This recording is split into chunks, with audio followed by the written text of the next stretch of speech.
Good morning, everybody, and welcome to our webinar. My name is Mark Ashton. I'll be representing Youth Employment Service with the business development hat on. And my colleague Farai, who you've heard doing a sound test short earlier, is going to be talking about YES from an implementation perspective. Starting point, as always, thank you very much for making yourselves available. Time is precious at the moment, and I know it's very difficult to have back-to-back webinars, Zoom meetings, Zoom calls, team meetings, etc. So thank you very much for giving up your time. We really do appreciate it. As always, we love to have interactive sessions, so please use it as not just Mark and Farai talking at you, but the opportunity to engage and ask your real world questions and experiences around this. As a little bit of background, I think for those who are familiar with YES and joined the February update, we'd indicate that we're seeing some interesting trends coming through, and one of the trends have been around the EIP opportunity, but more recently we've been seeing a number of the mining companies expressing an interest in partnering with YES. Now, obviously they have the SLP as their major driver of community engagement and social plans, and as part of their BEE elements. And we've been seeing what are the opportunities, can YES work together with an SLP? And we've got some interesting projects that have taken off over the last couple of weeks, and we want to talk through some of the practical examples and then discuss the opportunities to work with you. So again, thank you very much for your time. As a reminder, there will be a playback facility of this made available to everybody, so you're welcome to, if you do have to drop off, we will circulate a playback facility and share it over our social channels as well. And I think at the core of it is this challenge that YES has always been trying to deal with. I can't get a job without experience. I can't get experience without a job.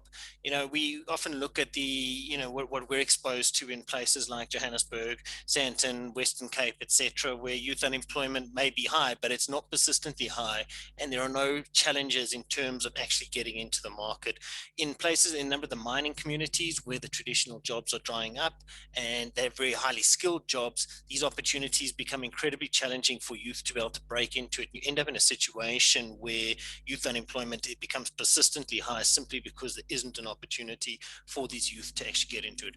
And I think I touched on it in a previous webinar where we spoke about one of the anecdotal feedback or evidence points out of the Northern Cape, one of the mining communities there, where they indicated that they were spending more and more money on security inside of their operations simply because the youth unemployment level was so high that the youth didn't have the opportunity, couldn't see a career path or a work experience path, could see highly skilled professionals being flown in during the week, flying out over the weekend, and they were saying, but how do we break into this opportunity? So this is what YES is effectively trying to challenge, this opportunity to provide a first work experience for youth.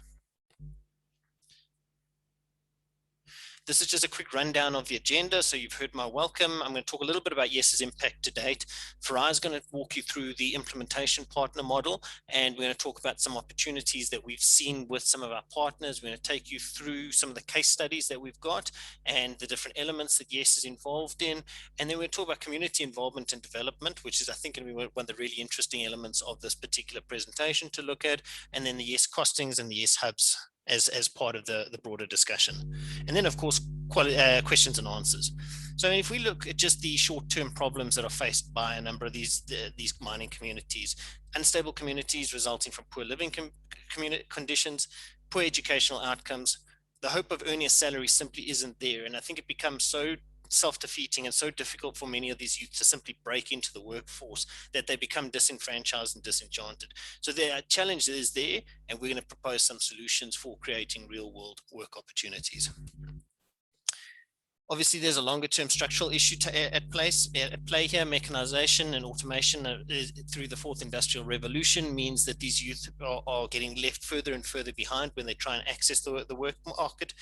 This transition toward a green economy is becoming a very real challenge for the mining companies who can no longer simply exploit the resources and then leave the area. We've got to be able to say, how can we create sustainable solutions there? Land degradation and remediation is becoming a big topic as well.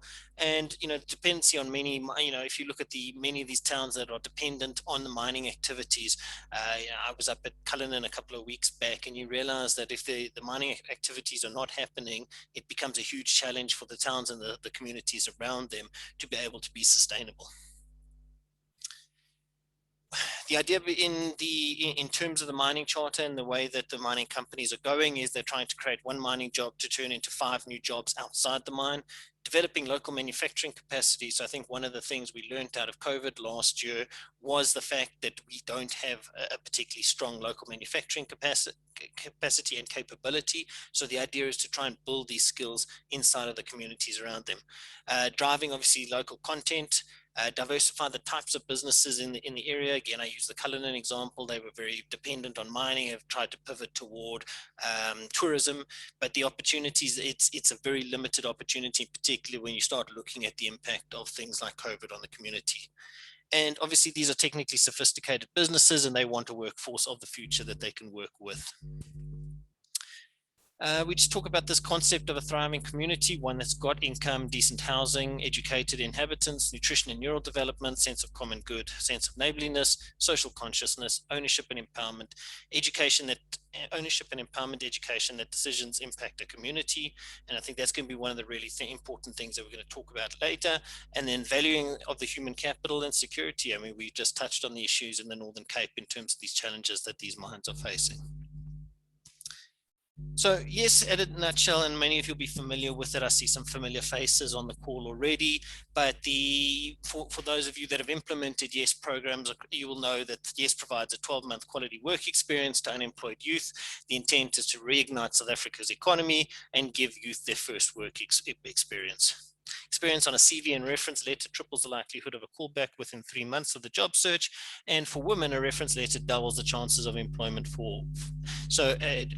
doubles the chance of employment. And I just want to maybe just remind people, because we're actually doing some quite interesting things now at the moment. Farai is doing quite a lot of engagement around these CVs and reference letters. If you are hosting YES Youth cohorts, please make an effort to go and finalize their CVs and reference letters as part of this initiative. Give them the feedback on their surveys, engage with them on the apps. It makes such a difference when they're able to go and show actual work experience with a reference as part of their offering. Right, yes, impact to date. So great news, we've got 53,305 jobs. I think that's up just over 3,000 since I last addressed you on one of these webinars. We've 1,451 programs, 3 billion Rand in youth salaries injected into the local economy. Absorption rate, we get asked this quite a lot. It currently sits at 42%, and if you've got some question and answer around it, we'll discuss that as well in the Q&A facility. 450 plus BBBEE level ups and over 8 million learning minutes on the smartphone. So numbers continue to tick up, and it's a nice success story to be able to share with people. Interesting, and it's just again anecdotal, but it does give you some sense of confidence returning to the market, is February and March this year have been YES's 2 most successful months since inception in terms of new programs that have signed up. And it does give you a sense of what the confidence that is returning to the market. People don't commit to 12-month work experiences if they don't see some upside in it. So if you've been sitting on the fence and you're thinking about whether to pull the trigger on a YES implementation, the answer is yes, you certainly should, but you won't be alone in terms of the content and the way that other organizations are starting to engage with YES and the confidence that's coming through. Just an indication of our evidence of success. We've got some great companies that are participating at the moment, and we look forward to adding your logos to these to the slide deck. With that, I'm just going to hand over to Farai to maybe give you a little bit of background information on the YES implementation partner model, how it works, the purpose of it, and give you some indication of some of the background to how it was all put together. Farai, are you ready to jump in here?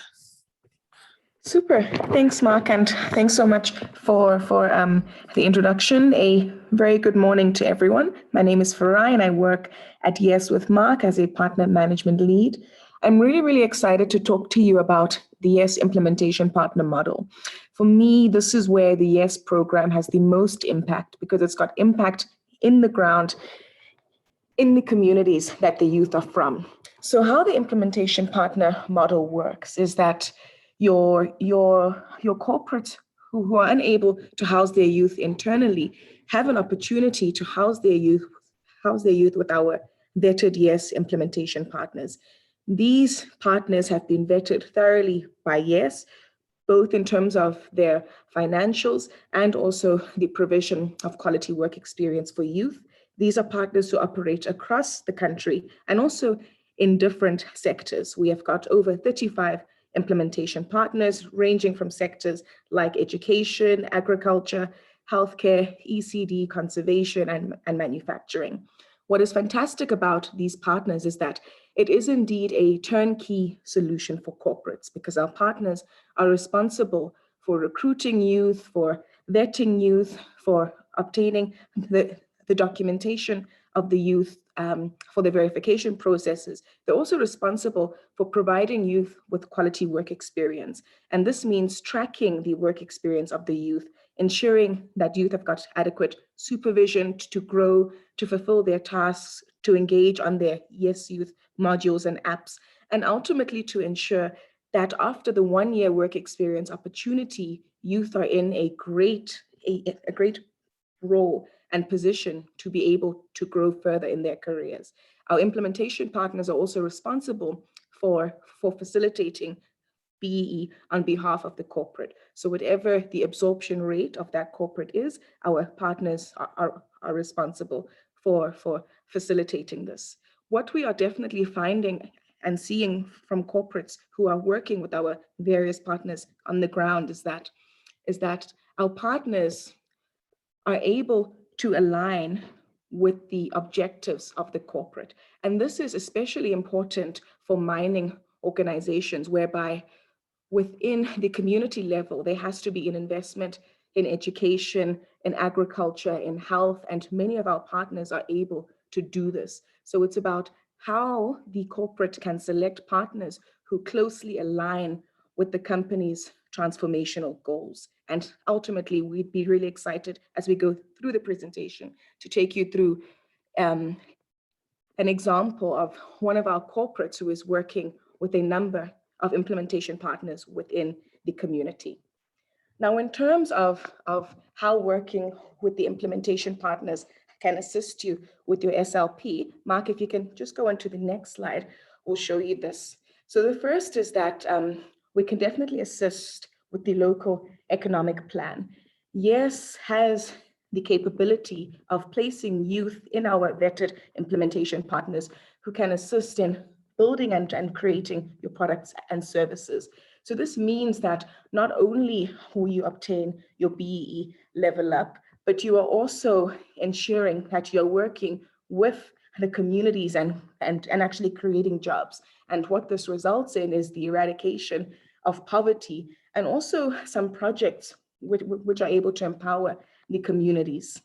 The other aspect is that when you are placing youth with our vetted implementation partners, you are supporting local businesses and NGOs who are building the communities. And what we've seen is that, especially in your communities that don't have that much economic opportunity, having Yes Youth working in roles within NGOs, such as healthcare workers or your education assistants, has got an immense benefit for the community, because social services are strengthened.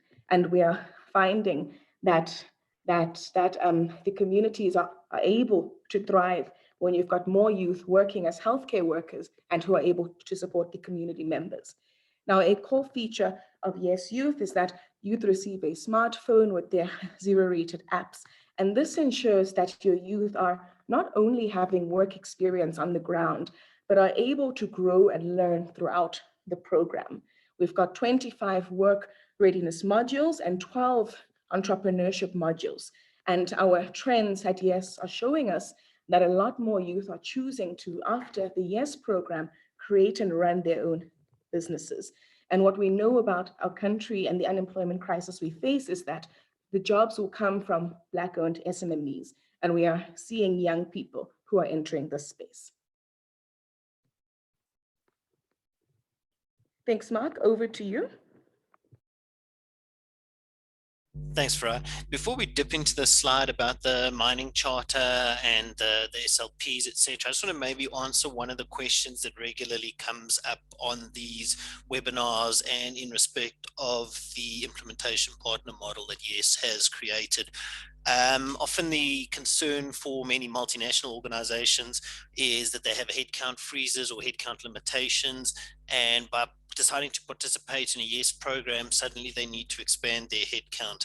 What's quite interesting about this particular model, and there are a couple of different ways to slice it, but is the opportunity to participate in YES without actually expanding your headcount. And typically what happens there is that there are two contractual frameworks that you'll look at. The first one will look at the employment contract with the youth. And in most cases, the implementation partner will sign up as the employer of record of this youth, and they will take responsibility on the day-to-day management. The corporate sponsor will be bound to the implementation partner via a separate agreement, which will show the flow of money for the particular program. And effectively what happens then is you don't get this impact of expanding your headcount and then having the skills elements that come into it. And this is one of the kind of big wins that we do have, we believe, that we see with the with working through the implementation partner model. The other opportunity that you can possibly look at if you decide to be a co-employer of these youth through the implementation partner, many organizations struggle to hire youth with disabilities or differently abled youth. There is the opportunity to deploy them in these different organizations as part of your contracting framework. So there are many different ways to slice it, but this is always a question that comes up, and I thought we'd jump in and deal with that up front there. Right. So, I mean, obviously there's this question about the mining charter transformation, etc. And remembering that these come out of two different ministries. There's the Department of Mineral and Energy, and then YES, which comes out of the Department of Trade, Industry and Competition. YES obviously offers a turnkey solution, which is everything from enterprise development, supply development, SED, and we'll touch on it in the actual in the actual case study that we look at. Whereas if you look at the elements of the mining charter, they want to look at inclusive procurement, supplier and enterprise development, a local spend, supporting of women-owned business, women and youth-owned businesses, and there are a number of overlaps. And I think when you look at this example that we're about to play out, you'll be quite interested to see how, and maybe I'll just give you some thought about how you reframe your implementations with YES going forward. Right, so here's what we're going to do is actually look at a very specific example of one of the organizations that is actually rolling out a YES implementation at the moment. They've committed to funding 175 youth jobs in a particular region, and this region is in Richards Bay, KCD region, and they had some very specific requirements around it. They wanted to capacitate the healthcare sector. They wanted to develop, support women-owned entrepreneurs, women-owned businesses, and create women entrepreneurs. They wanted to integrate it in as part of their enterprise and supply development initiatives that they were already running there. And then they wanted to tap into the education challenges in the region and be able to capacitate, particularly post-COVID. So what they did was they split their cohort across a couple of the YES implementation partners. And I'm going to walk through, and Faraz also going to just give you some anecdotal evidence around how these different implementation partners work. But the first one was Youth Health Africa, who is part of the Aurum Institute. And they have appointed 100 community healthcare workers to be able to provide support around things like HIV, TB, and COVID. Faraz, maybe you want to just give some other color in terms of how Youth Health Africa works and how they integrate it into local communities? Yes, sure. So Youth Health Africa is a large organization which has got young people, mostly YES youth, working in clinics all across the country. Your youth are doing work ranging from healthcare workers and especially your screening for HIV and TB to COVID screening, but also research in terms of COVID-19. I think we've definitely seen the benefits of having young people as healthcare workers through the work of Youth Health Africa. An example which I can provide you on this is that youth who work as lay counselors are required to test about 25 patients for HIV per day. Very often, these youth who are YES youth working in clinics as lay counselor are exceeding this target. We have these youth who are testing an average of 30 patients per day, with a yield for positives that's between 2 to 7 patients. Now that's absolutely incredible. And in some clinics, without YES youth working as healthcare workers, testing 30 patients is what you do in 1 week, and a yield of 7 of those patients is what you'd achieve in 1 month. So definitely having young people working as healthcare workers in the communities that they come from has got a significant impact in health system strengthening. Thanks, Mark. And I think just building on it is just this, this concept of quality work experience. I think that, we often look at the idea of yes jobs or youth jobs, maybe a better way of looking at it. And it's almost this idea, well, we have to give somebody something to do, whether it is digging a hole and filling a hole, or making them run around and do coffees or whatever it is. If you just look at the types of jobs that these youth are doing, these are real jobs with real transferable skills. And I think that, looking at these partners, I mean, I've done quite a bit of work in terms of implementations with Youth South Africa. And, one of the big things for me has always been about, one, how they engage with the local community, but they also transfer those skills. So, the impact is lasting. It's not just about creating 12 months of work experience, but some real transferable skills that'll mean that they can actually go and pursue further work opportunities down the line. Second implementation partner is AutoSA, and obviously with COVID becoming a major impactor on the education system in South Africa over the last 12 to 14 months, one of the areas that we've really been looking at and we're seeing quite a lot of interest in is funding of teaching assistants and teaching support agents inside of the schools. So South Africa and this corporate sponsor that is working in the KCD area has decided that they want to capacitate schools, and they're going to be putting, I think it's 50 youth into 22 different schools in the region, where they'll be able to then go and look at being able to capacitate the education system. Farah, I don't know if you've got some insights around what, the strengths of the auto offering. Yeah, sure. So um, your education assistants, they also play a critical part in strengthening the schooling system. And this is why recently the president has also launched this initiative of having youth working as teacher assistants in schools. What we find is that your average school, and of course, this depends on the area, but if we look at Gauteng, for example, the average school has over 1,000 youth. Now, if your teachers have to teach and also have just so much of the admin to do, they don't then have as much time to teach as they need. So having young people as your teacher assistants in schools frees up time for teachers to be able to teach and engage with the class and prepare their learning and the content for this class, while your young people are doing the admin, are assisting as much as possible, are doing some training with your youth, and also for young people who actually want to become these teachers themselves. The exposure is absolutely incredible. So what we have found is that the value of youth in schools as teacher assistants is growing immensely. And this is why from the YES side as well, we've got so many of our implementation partners who work within the education space. It's to capacitate schools and teachers so that young people in schools are able to receive the full attention of the teacher to be able to grow. Thanks, Mark. I can see some great questions coming through in the Q&A facility, and I'm going to we'll handle them all in the Q&A, because I think there's some very pertinent, important questions that need to be dealt with.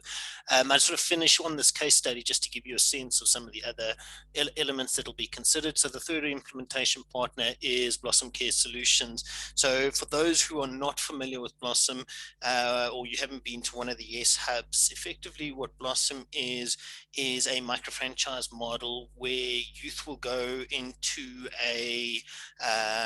they'll work for 12 months in a sanitary pad manufacturing facility. It is effectively set up or funded through enterprise development.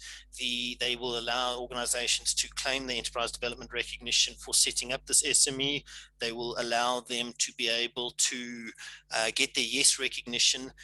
And what we're seeing from a number of the corporates now is that they will go into they will actually commit to an offtake agreement where they will go and purchase pads, sanitary pads on behalf of the community, donate them into schools, donate them into a couple of charities or vulnerable projects in the area. And I think that these kind of discussions and these kind of integrated solutions is becoming more and more the way that Yes is going in terms of the discussions we're having with our clients. And, when we started out, Yes was very much seen as a short-term incentive. What we really are seeing now is this discussion around impact, a discussion around building out these programs that'll have multi-year sustainability. Farai, I don't know if you want to add anything around the Blossom offering. Thanks, Mark. So with the Blossom Youth, what's just been so interesting about their own youth stories is how empowering the work experience is for them. And more than that, how they are learning about women's rights and sexual rights through the work that they are doing. And over and above that, how they then share this information with young girls from the community that they are coming from. So it's really, really exciting that I think that the quality of these jobs is just, it's absolutely incredible. There's no menial work that the youth are doing in each of the roles we've discussed. Youth are doing work that has impact on the community that they come from. And that's how we strengthen mining towns and communities. It's through ensuring that the roles and the jobs that we are then we're building and creating have got impact on the community. Excellent, thanks, Ryan. I think what we wanted to just stop here, and I think it relates to at least two of the questions that have come in, is effectively we're going out and we're wanting to align with the SLPs, but there are a number of nuances around particular communities and working with different organizations. It's not just a case of, Yes sits in its office in Rosebank and says, all right, we're going to go and create 50 jobs in Cullinan or one of the mining towns, and then simply drops in a group of youth for, to say, all right, now you've got work experience, or drops in a block of money and says, off you go, now you're now gainfully employed. There's a very strategic process that goes behind a lot of these things. And I mean, there's some interesting nuances. I mean, we were out at, we had an interesting interaction with one of the verification agencies who noted that a number of the youth were all related to one another, and they actually, the verification agency with their VA hat on, pushed back quite strongly.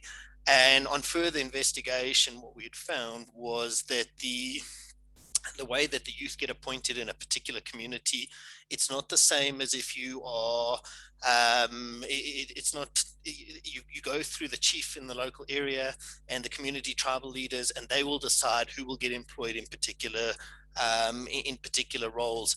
And I think things like this are things that we have to be sensitive to and understand the nuances around the different communities. But these are the point of having implementation partners who understand the particular needs of the various stakeholders in the community. We talk about this YHA project in KCD, and what they were, one of the interesting things there was that obviously there's a number of stakeholders: local community, local government, provincial government, etc. And all of these stakeholders want to have their view and ability and comment on the particular program that's built out. And in the case of the interviews for the youth that were placed in the clinics, the local Department of Health wanted to be involved in the various interviews. So, I mean, we have to be sensitive to all of these elements as well when we build out these programs. Farai, I know you wanted to make some comments here. Yeah, thanks, Mark. With the case of youth health, how they recruit as well will differ per area.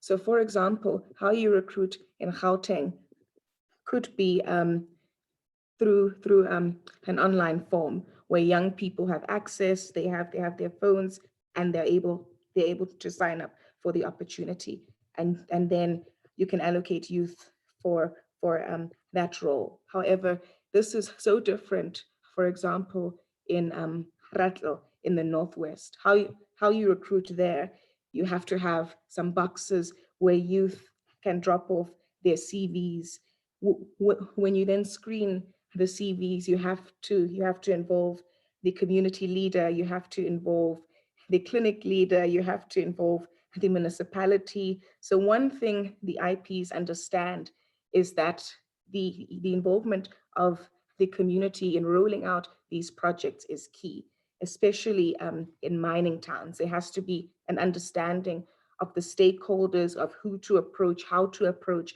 and also who to then provide the opportunity to.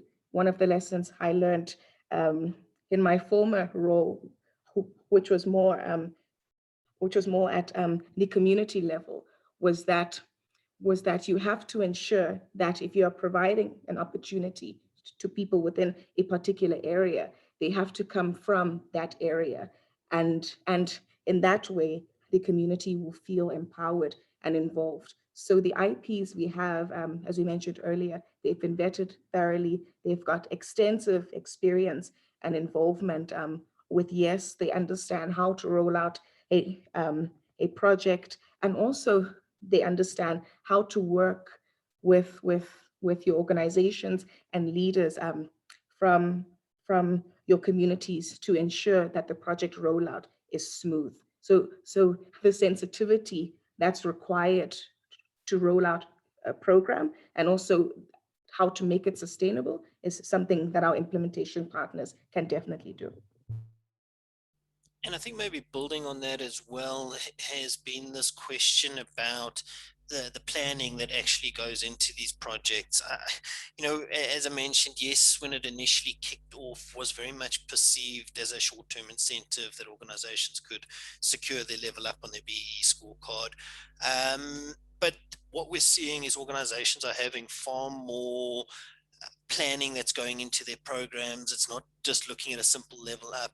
It is a case of saying, how do we integrate and make sure that these things are sustainable? Because, one of the interesting things about YES for starting point is the absorption requirements are incredibly low. So if you're familiar with the legislation, it's 2.5% of your cohort needs to be absorbed after the 12-month work experience if you're looking for one level, and 5% if you're looking for two levels. And we mentioned that 42% absorption question right up front. But what you can see is starting to come through is organizations don't want to be in a situation where they have this almost boom and bust approach to it. Where they'll create 12-month work experience and then suddenly 98% of the people will be unemployed.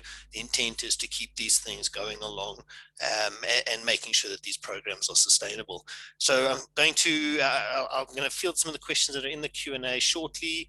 But certainly we'll be able to, we would love to get some of your input on that as well. I'm just going to run through some of the other developments at YES just before we jump into the Q&A. So I'm going to just jump across this because most of you will be familiar with the legislation, and I am just cognizant of the time. So YES is pushing through a number of these hubs that they're currently rolling out. This is the Genesis hub that is sitting in Saldanha at the moment. The intent behind the hub model has always been to be able to create new jobs in areas where where unemployment is particularly high. This is the one that's in Saldanha, so this is primarily backed by Transnet, but they've got some very interesting projects that they're running there. There's an agri project that's running at the moment. There is a drone pilot training program. So I mean, these are cool jobs. They're real world cool jobs that are sitting out there, and it just gives you some thought about how you can go and integrate it into your broader B-BBEE planning, whether you're in the mining sector or you're simply looking to plug into other things that YES is doing. This is the hub that's just gone live at the Alex Mall. What's quite nice here is that they are doing, there's natural foot traffic that's obviously coming through the mall. But one of the things, and if it does spark any bright ideas from anybody on the call, there's a CMT facility that is, so it's a cut, make, trim facility that is working here. It's run by YES Youth, who are learning some of the manufacturing skills that go with the world of CMT. And if you would like things like face masks, or if you would like nurses scrubs, or if you would like backpacks to be able to donate to schools, etc., we are able to go in and use those elements and be able to create some of the offtake agreements. So if you want to discuss that, you're welcome to drop me a line and we can see how we can go and work on that. Just talking a little bit about the kind of youth pathways through the hub. So, I mean, obviously you take the youth from the local community. They can either come in as salaried youth working in jobs such as culinary, drone pilot program and agri programs that I spoke about. They learn some training on the job and then are ultimately absorbed into these micro enterprises that are established. The other pathway that is available is through a number of these training programs that we've got sitting inside the hubs. One of the questions that comes up, and I'm sure I'm going to field it in the Q&A, is around the training programs. Can we run bespoke training programs for you? We'd love to participate and partner with you. We just need to pick our battles and ensure that we have the resources to be able to do a good job in that particular aspect. This is just a quick SME development funnel. I think those of you who have worked with small businesses will be quite familiar with it, but it does talk a little bit about the role and the challenges that these entrepreneurs are going through. But one of the things, and again, I mentioned the CMT and the bags and masks opportunity, but the same thing with the sanitary pad manufacturer. What's quite nice, we're seeing corporates aggregating their orders across these different manufacturing operations. It means that these youth get actual work experience. They get the opportunity to work with a blue chip corporate and have it on there as part of their evidence of success.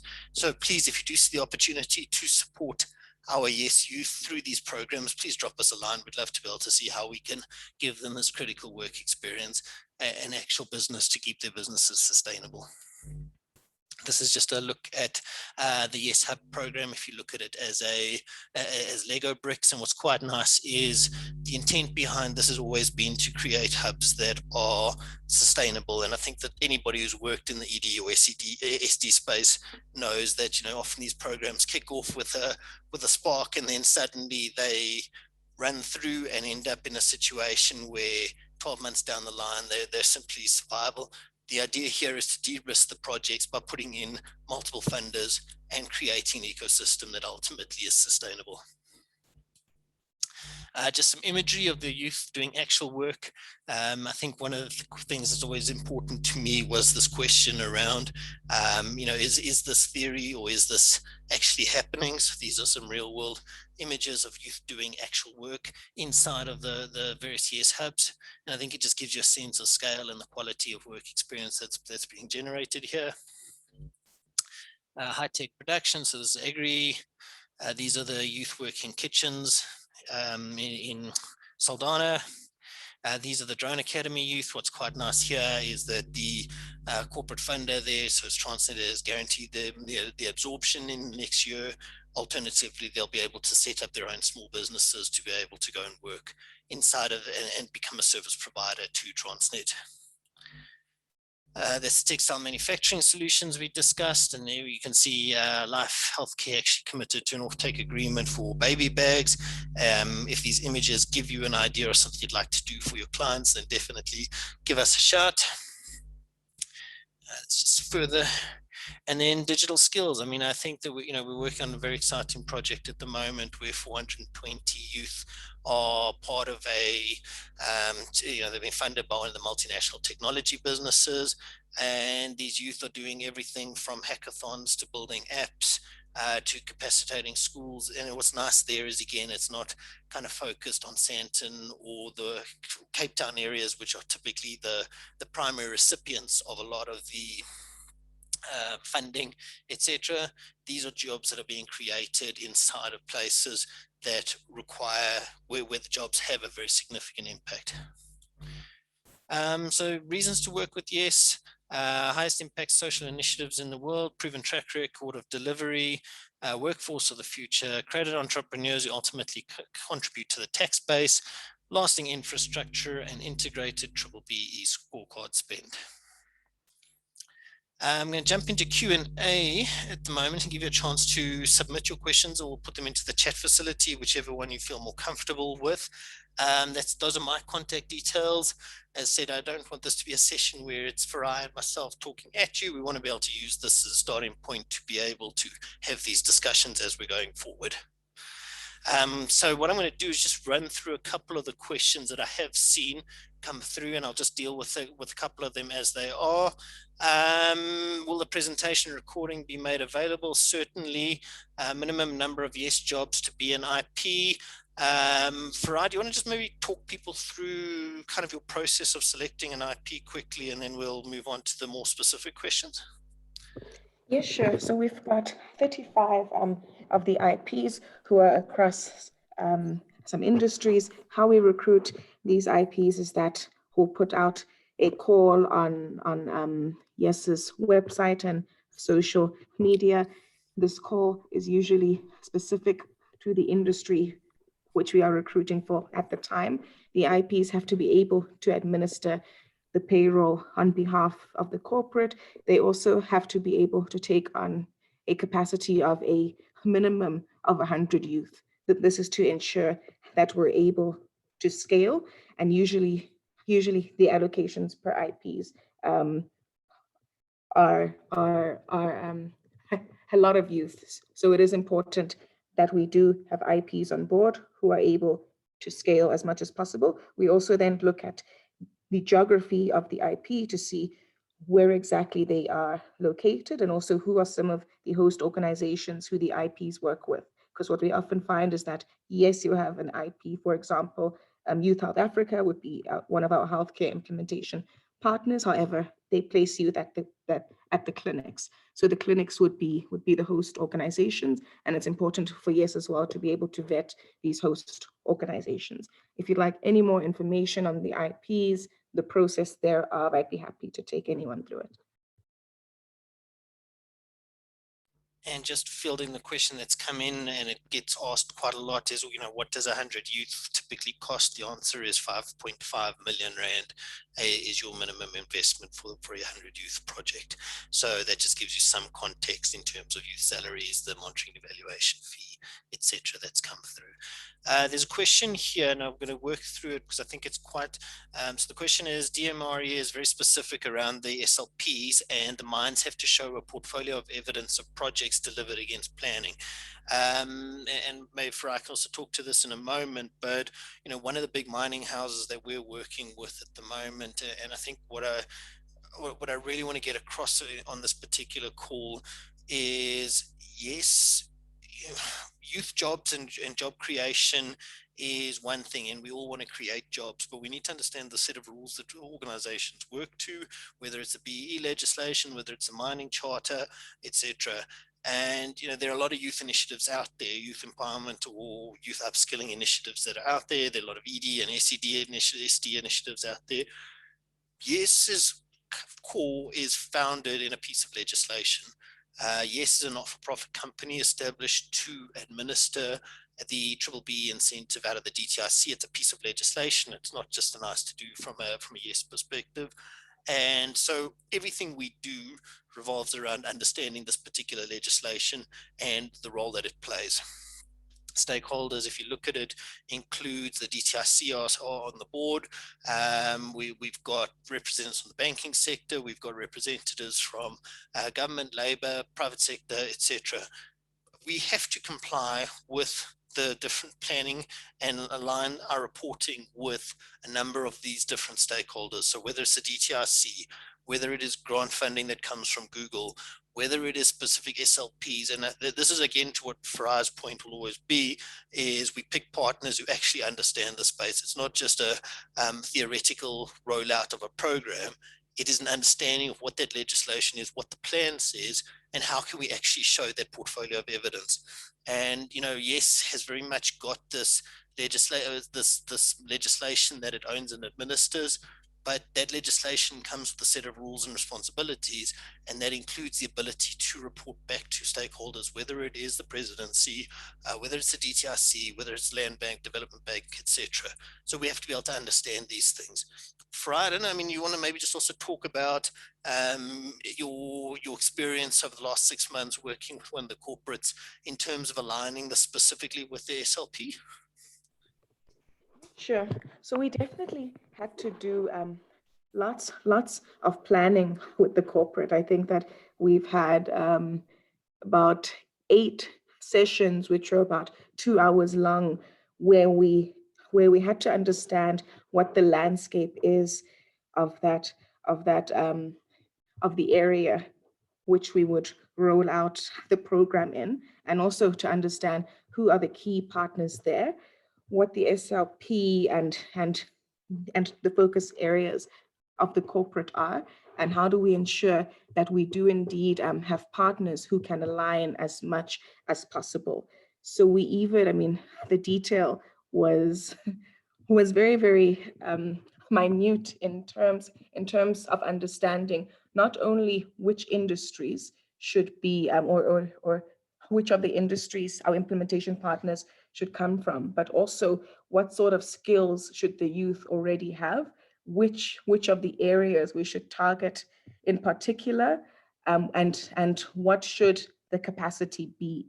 So the detail was in terms of saying there should be 318 youth healthcare workers who should be recruited for this project. The experience of these youth healthcare workers should be X, Y, and Z, and the minimum they require is a grade 11 or a matric. So we definitely understand the planning. We sit with the corporate and the implementation partner to make sure that we are indeed fulfilling not only the BEE legislation, but also what the objectives of the corporate are, how we're working around the SLP, and ultimately, how do we ensure that we do have a sustainable YES program which can be executed well within that particular area or community. Thanks, Farad. Next question has come in terms of absorption. What if you have a scenario where only 50% of the target is absorbed on a permanent long-term contract and the rest is only fixed term? Would you still get your 1 or 2 levels up? So the answer there is your absorption requirements for YES are not very onerous at all. They're 2.5% for 1 level, 5% for 2 levels. And the definition of absorption is that they can either be absorbed into permanent employment or inside of the implementation partner or host business, or via the sponsor, or you can have positive absorption where you're able to demonstrate that they were absorbed into a different organization. That's slightly trickier because you need to have the proof of the employment contract. And then the third option, which is becoming increasingly popular, is to set these youth up in small businesses and they become enterprise development beneficiaries. So the legislation or clarification statement came out of the DTIC back in February of 2020, where they specifically created this as a pathway for youth from an absorption perspective. So that gives you some ideas there. So if you only absorb 50%, you've done brilliantly. I mean, obviously 50% must be greater than one, must be greater than 1 youth, but that is how the absorption would be handled. Follow-up question here. Let me just have a look.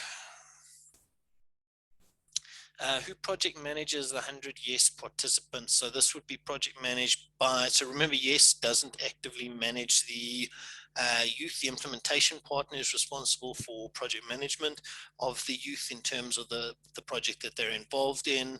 So they could be working on a scooter project, they could be working on an agri project. The IPs are picked for their specific skills. They're typically the employer on record, and they will provide all the evidence required for the BBBEE verification.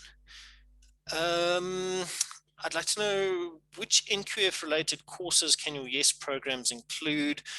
Do you also work with students from universities and colleges? I might be able to add on to this as well. I think if I'm understanding the question, can youth get additional qualifications during their work experience? Absolutely, they can. The question is, so YES is typically agnostic in terms of it working with service providers. So we often get approached by project management teams or by skills development organizations who want YES to endorse their programs. YES does not typically do that. They will, that's a discussion that happens between the in terms of the corporate sponsor. So Yes doesn't get involved at that from an agnostic level. Farai, is there anything else on a skills thing that I've forgotten? Yes, so in terms of students from universities and colleges, yes, has some diverse youth. So some youth have got a grade 11, some other youth have got a diploma or the degree. So the YES program is open to all youth who are between the ages of 18 to 35, and they come with a variety of qualifications.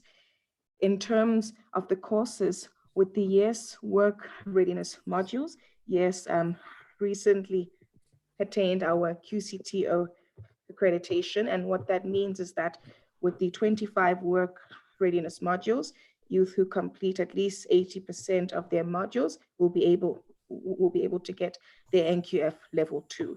So we're still just finalizing the details of this. However, this is then a really awesome incentive for youth to not only complete the YES program, but to also complete at least 80% of their modules so that they do have the NQF level 2 at the end of the program.